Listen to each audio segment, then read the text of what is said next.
একজন মানুষ দিনে 14 ঘন্টা কাজ করেও মাস শেষে টাকার জন্য চিন্তায় থাকেন, অথচ আরেকজন দিনে মাত্র 2-3 ঘন্টা কাজ করেই নতুন গাড়ি কিনে ফেলেন। দুজনই তো পরিশ্রম করছেন, তাহলে একজন ধনী আর অন্যজন গরিব কেন? উত্তরটা জানলে হয়তো ধনী হওয়ার ব্যাপারে আপনার এতদিনের বিশ্বাসটাই বদলে যাবে।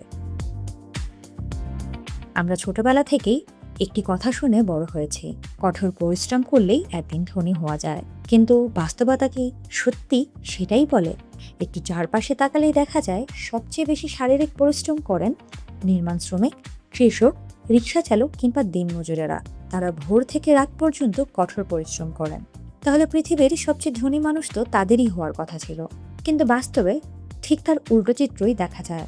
এখানেই প্রশ্ন ওঠে, তাহলে ধনী হওয়ার আসল রহস্যটা কোথায়? এবার দুজন মানুষের কথা ভাবুন। একজন প্রতিদিন 10 থেকে 12 ঘন্টা অফিস করেন, মাস শেষে একটি নির্দিষ্ট বেতন পান। অন্যদিকে একজন ব্যবসায়ী দিনে হয়তো মাত্র কয়েকটি গুরুত্বপূর্ণ সিদ্ধান্ত নেন, কয়েকটি মিটিং করেন, তারপরও তার সম্পদ বাড়তেই থাকে। কারণ একজন নিজের সময় বিক্রি করছে, আর অন্যজন এমন একটি সিস্টেম তৈরি করছে যা তার হয়ে কাজ করছে। ধনী আর সাধারণ মানুষের মধ্যে সবচেয়ে বড় পার্থক্য তৈরি হয় ঠিক এই জায়গাতেই। আসলে আয়ের দুটি ভিন্ন সূত্র আছে। প্রথমটি হলো সময়ের বিনিময়ে আয়, অর্থাৎ যতক্ষণ কাজ করবেন ততক্ষণই আয়। কাজ বন্ধ মানে আয়ও বন্ধ। কিন্তু দ্বিতীয় সূত্রটি সম্পূর্ণ আলাদা। সেখানে আয় নির্ভর করে এমন একটি সিস্টেমের ওপর যা একবার তৈরি হয়ে গেলে আপনার উপস্থিতি ছাড়াও কাজ করতে পারে। আর এই সূত্রটাই ধনীরা সবচেয়ে বেশি ব্যবহার করেন। ধরুন একজন শিক্ষক প্রতিদিন 1 ঘন্টা করে ক্লাস নেন, তার আয় ওই 1 ঘন্টার মধ্যেই সীমাবদ্ধ।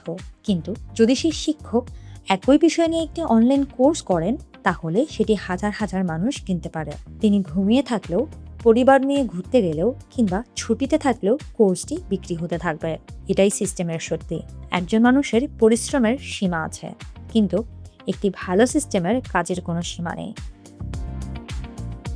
বিশ্বের সবচেয়ে সফল মানুষদের জীবনেও বিষয়টি স্পষ্টভাবে দেখা যায়। একবার ওয়ারেন বাফেট এবং বিল গেটসকে জিজ্ঞেস করা হয়েছিল, সফলতার রহস্য যদি একটি শব্দে বলতে হয় তাহলে সেটি কি হবে? দুজনের উত্তরই ছিল ফোকাস। কারণ তারা জানতেন সব কাজ নিজে পড়ার চেয়ে এমন একটি ব্যবস্থা তৈরি করা অনেক বেশি গুরুত্বপূর্ণ যা দীর্ঘদিন ধরে ফল দিতে পারে। তাহলে প্রশ্ন হলো, সবাই যদি বিষয়টি জানে, তাহলে অধিকাংশ মানুষ এই পথে হাঁটে না কেন? এর সবচেয়ে বড় কারণ হলো ভয়, ব্যর্থ হওয়ার ভয়, টাকা হারানোর ভয়, কিংবা মানুষ কি বলবে সেই ভয়। এই ভয়ই অনেককে নতুন কিছু শুরু করার আগে থামিয়ে দেয়। ইলন মাস্কের চিন্তাধারাও ছিল ভিন্ন। তিনি সবচেয়ে খারাপ পরিস্থিতিটা আগে কল্পনা করতেন। যদি ব্যর্থ হন তাহলে অন্তত নতুন কিছু শেখার সুযোগ থাকবে। এই মানসিকতাই তাকে ঝুঁকি নিতে সাহস দিয়েছে। সফল মানুষদের সঙ্গে সাধারণ মানুষের পার্থক্য অনেক সময় এখানেই তৈরি হয়। ভয়কে নিয়ন্ত্রণ করার একটি সহজ উপায়ও আছে। একটি কাগজে লিখুন, সবচেয়ে খারাপ কি হতে পারে, সবচেয়ে ভালো কি হতে পারে, এবং সবচেয়ে খারাপ যদি সত্যিই ঘটে তাহলে সেটি সামলানোর উপায় কি। বেশিরভাগ ক্ষেত্রেই দেখা যাবে আমাদের ভয় বাস্তবের চেয়ে কল্পনায় অনেক বড় হয়ে থাকে। শেষ পর্যন্ত সিদ্ধান্তটা আপনার। আপনি কি সারা জীবন নিজের সময় বিক্রি করে যাবেন, নাকি এমন একটি সিস্টেম তৈরি করবেন যা আপনার হয়ে কাজ করবে? মনে রাখবেন, কঠোর পরিশ্রম প্রয়োজনীয়, কিন্তু শুধু পরিশ্রম কখনই সম্পদ তৈরির নিশ্চয়তা দেয় না।